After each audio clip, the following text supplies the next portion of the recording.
Đâu, từ đây đâu. Đây, từ đồ đây.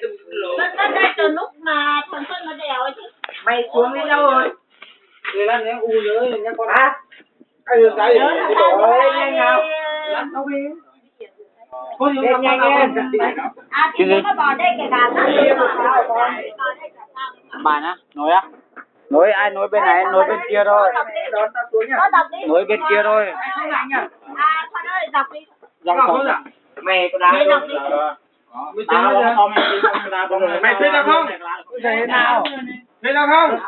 Có gì? Thế nào không? Ông muốn thế nào? Ông muốn thế nào? Thế nào được? Chơi. Chơi không? Chơi. 4 giờ. Chơi. 4 giờ. Ok. Ông chơi được không?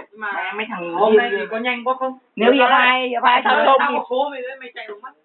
Tao không có số mày chạy bằng mắt. Nhưng mà nó sách mày chạy được. Tao uống tao bảo không lên, tao chỉ cho mày. Bây giờ tao bảo tao tìm mày một chén. Nó về nhà mà. Bây giờ nó mới đang lên á. Bây giờ mình không có bài mình quản tụi tì. Mày còn cần không? Mày cần tao. 3 ngón. 3 ngón đây gì? Thế mày cho tao rồi. Riêng rất mừng sao.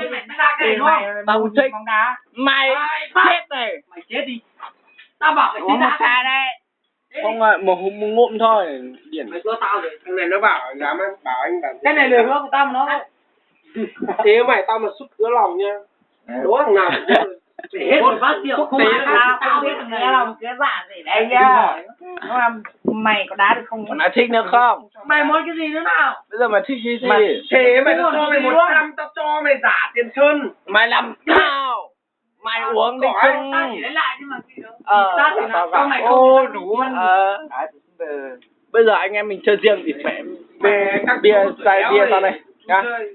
Ở đất chơi thì mày chơi một suất muối mày trợn 1 triệu mày cầm ra bia rồi em biết rồi các chú mày chơi uống nước mẹ lắm phải bình rồi em bây giờ tao thấy cái mày muốn chơi trò nào các chú thì làm vẫn chọn cu nhá nhưng mà mày chết này